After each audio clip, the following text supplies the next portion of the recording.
Nathan from High Level Performance here, and today I'm going to talk to you about training volume.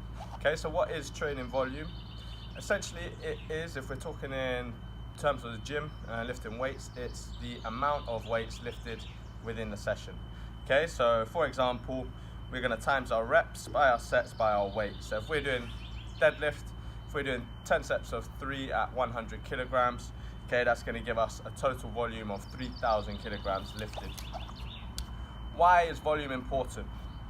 Okay, volume is one of the main factors that is going to influence our growth as an athlete. Okay, so whether our goal is strength or size, volume is one of the #1 ways that we can enhance our program and try and develop our physicality. There's a number of ways that we can increase our volume. Okay, so firstly, we could increase the number of reps. So instead of doing 3 sets of 10, we might do 3 sets of 12 repetitions, add in 2 repetitions onto each set, which would be an extra 6 reps overall.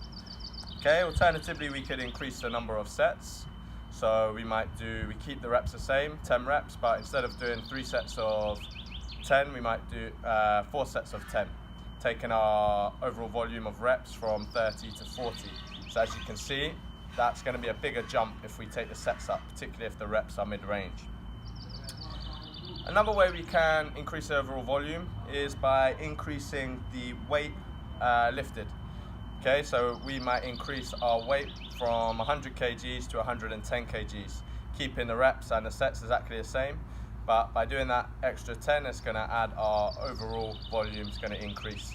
Okay, so depending on your set and rep scheme, and changing them around, that's going to affect the overall volume. So it's best to have a play around and see how is going to bring it up the most. Another way we can increase training volume, but not within the session, so we could add a whole nother day to our training program. So for example, instead of deadlifting once a week, we might add the deadlift into our program twice a week. That is going to quite significantly increase our overall volume.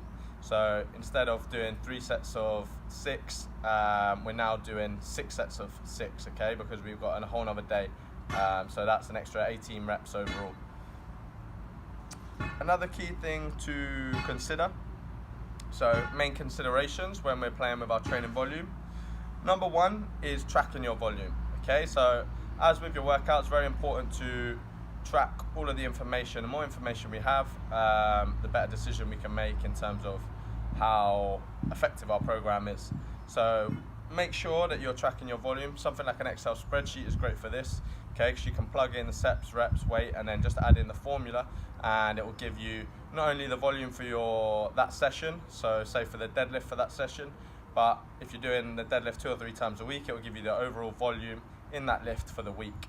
And then you can monitor that over, say, a month, a training cycle, and over even like a year period to see how your volume is changing. So over the course of a year, realistically, if we're developing and we want to see gains, then we should be constantly working our way upwards. Small increases, but a lot over time. We also need to consider strength versus hypertrophy. Okay, so if we're training for hypertrophy, that volume is going to be even more important, and it's going to tend to come more in changes to our sets and reps. Okay, so we're going to be increasing the number of times that we're lifting a certain weight, whereas when we're focusing more on strength, we're not going to be as completing as many particularly reps, so we might be doing more sets but less reps, but we're going to be focusing more on the percentage of our maximum that we're lifting at. So if we want to be lifting if we want to be developing pure strength, then we're going to be working between 1 to 5 sort of rep ranges, anywhere above 85% of our 1 rep max. It's also vitally important, so particularly if we're doing any isolation exercises, that's where we're going to tend to add in a bit more volume as well, so we can add in higher repetitions. Another consideration is too much too soon. So quite common for beginner lifters, will go all out and start whacking in crazy amounts of training every single day, putting same lifts in every day.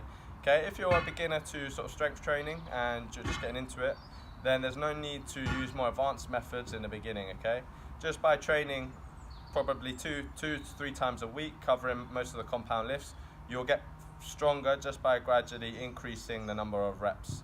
Save increases in training frequency, etc., for later down the line when you're starting to plateau, because we need to make sure that our body is able to recover, so it's getting adequate recovery. And if we're training too much too soon, it's simply going to lead to burnout, so overworking our body and then burnout, and we're not able to recover, and therefore we're not going to get the results we want. And finally, we need to consider volume outside of your workouts.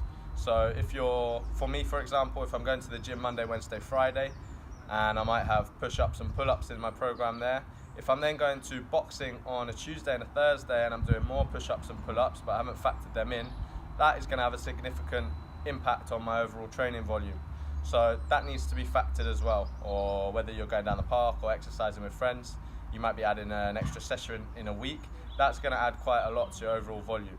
So that is a quick overview of training volume and how it can influence your training. So use all these factors and make sure you take into account the considerations, and use training volume to help improve your success in the gym. Okay, high level performance over and out.